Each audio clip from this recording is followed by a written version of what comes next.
How hard do y'all fulfill this epic promise of dragons? I must know.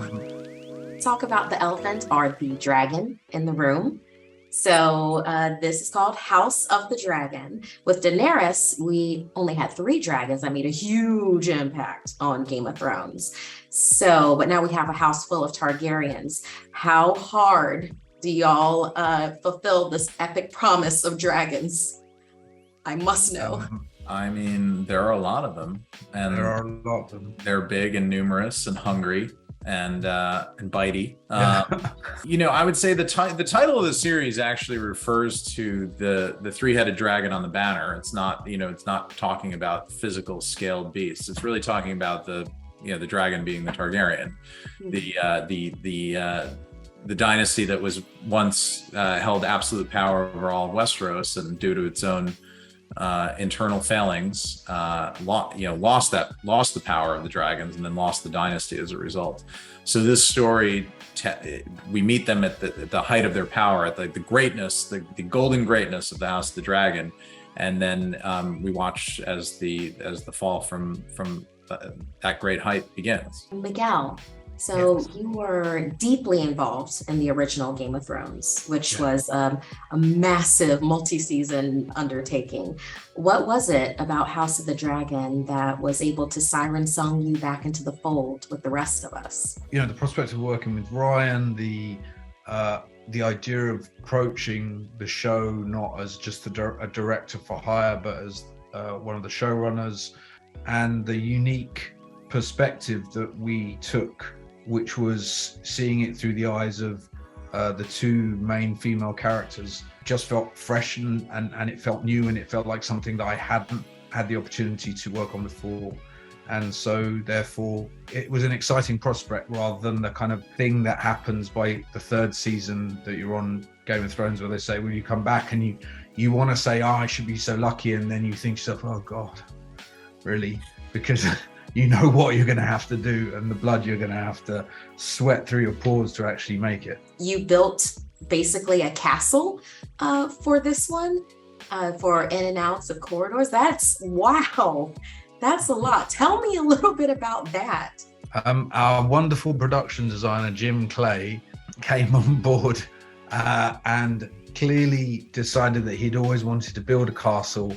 And as we often say, it's one of the few shows that we've ever worked on where the sets are bigger than the stages that they're built on. And he went to town, and it shows, and it's kind of great. He wanted it to be operatic, and so there's a scale that it has that's really quite formidable. But I also think there was a need to, we needed to go back to the same Westeros, but go a couple of degrees, in one way or the other, shift it slightly. You wanted things to be familiar, but maybe not quite as you remembered them. And that's the leeway that we have in having, been off air for 4 years. So now, is it 4 years? Has it been 4? I think it's been 4 years. It's going to be 4 years. Pandemic was long, so it was 10 years Yeah, ago. it was a long time. Yeah. It was a long time ago. So I think we were really trying to, cut him some slack, and he delivered. Well, that leads me into my final question then for Ryan. It's going to be a great dive into, and perhaps maybe even reframing some Westeros lore, like deep lore.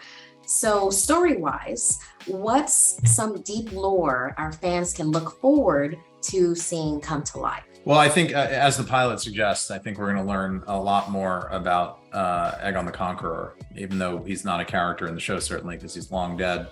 I think you will learn much more about the Targaryen point of view of their prototype, essentially, their archetype. I mean, there were many Targaryens that lived before him, but Aegon, it all began with Aegon in their eyes in terms of the Westerosi Targaryens. So I think we'll get a much better sense of their relationship to him, what they think of him, what they know of him, which might not be as much as you might think they know, or it might not be as much as you might think that they are aware of. They don't know as much as you might think, and their relationship to Old Valyria too, which for them is their home, and it's fallen, and no one lives that that live there, that saw that place, that was ever able to visit because they can't get anywhere near it. Some of them, some characters in the story really steep themselves in the history of it, trying to know it because they feel like it is going to give them some advantage over their enemies or over their competitors within their own house. So I think